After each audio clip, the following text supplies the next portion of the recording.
प्रिय दोस्तों, आपका हार्दिक स्वागत है हमारे YouTube चैनल पर। इस वीडियो में हम संस्कृत के समास के विषय में चर्चा करेंगे।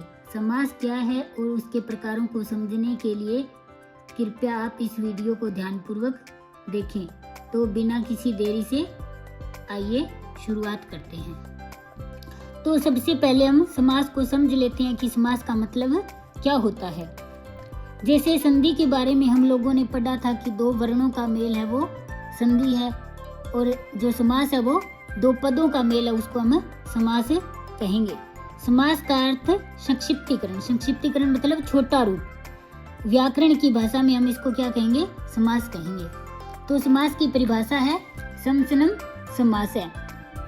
तो एक परिभाषा तो ये है। दूसरी है बहुनाम पदानाम मेलनम एक पद भवनम, और एक ही है परस्पर अन्वितानाम पदानाम एकत्रीकरणम समास है। मतलब दो पदों में प्रथम को पूर्व पद तथा द्वितीय को उत्तर पद माना जाता है। समास में दो पद होंगे तभी समास होगा। तो उसमें क्या होगा? पहला पद क्या होगा? प्रथम पद है वो पूर्व पद कहलाएगा, और द्वितीय पद है वो उत्तर पद कहलाएगा। विग्रह वाक्य को व्यस्त पद तथा समास किए हुए पद को हम समस्त पद कहेंगे। जो समास कर दिया उस पद को हम समस्त पद बोलेंगे।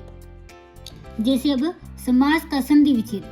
तो समास का संधि विच्छेद है सम प्लस अस धातु और घया प्रत्यय। तो उससे क्या बन जाएगा? समास। जब कोई भी शब्द बनता है तो उसमें कोई ना कोई धातु होगी, तो हम उसको प्रत्यय या उपसर्ग कहेंगे। तो इसमें क्या है? समास में कौन सा प्रत्यय, अगर कई बार परीक्षा में पूछ लेते हैं, जैसे समास में कौन सा प्रत्यय, तो घया प्रत्यय है और अस धातु है और सम उपसर्ग है। तो क्या बन जाएगा? समास। अर्थात अनेक पदों यानी बहुनाम यानी बहुत पदों का एक पद हो जाना समास कहलाता है। अर्थात संक्षिप्तीकरण को हम समास कहते हैं। जैसे उदाहरण है एक, जैसे राम च लक्ष्मण च। तो इसमें क्या है? च विभक्ति आ गई, तो राम च लक्ष्मण च क्या बन जाएगा? राम लक्ष्मणौ। तो इसमें क्या है? उसका जो विभक्ति है उसका लोप हो जाएगा, और जो पद है वो पदों का लोप नहीं होता और विभक्ति का लोप हो जाता है। आगे है समर्थ पद विधि ही।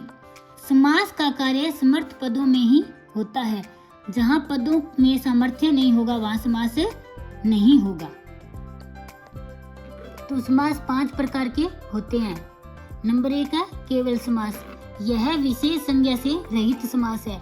विशेष संज्ञा मतलब जैसे उसमें ना तो अविभाव समास होगा, ना तत्पुरुष, ना बहुव्रीहि, ना द्वंद्व, तो इनमें से कोई भी समास नहीं होगा, वो मुक्त होगा, तो उसको हम केवल समास कहेंगे। जैसे उदाहरण है भूतपूर्व है। अब नंबर 2 है अविभाव समास। यहाँ प्राय पूर्व पद प्रधान होता है। पूर्व पद मतलब पहला पद प्रधान होता है। जैसे उदाहरण है अधि हरि। आगे तत्पुरुष समास। तत्पुरुष समास में प्राय उत्तर पद प्रधान होता है। तत्पुरुष का एक भेद कर्मधारय है तथा कर्मधारय का एक भेद द्विगु है। तो तत्पुरुष का समास का एक उदाहरण है जैसे कृष्ण श्रित है, और इनको मैं विस्तार से आगे पढ़ाऊंगी बाद में। आगे बहुव्रीहि समास।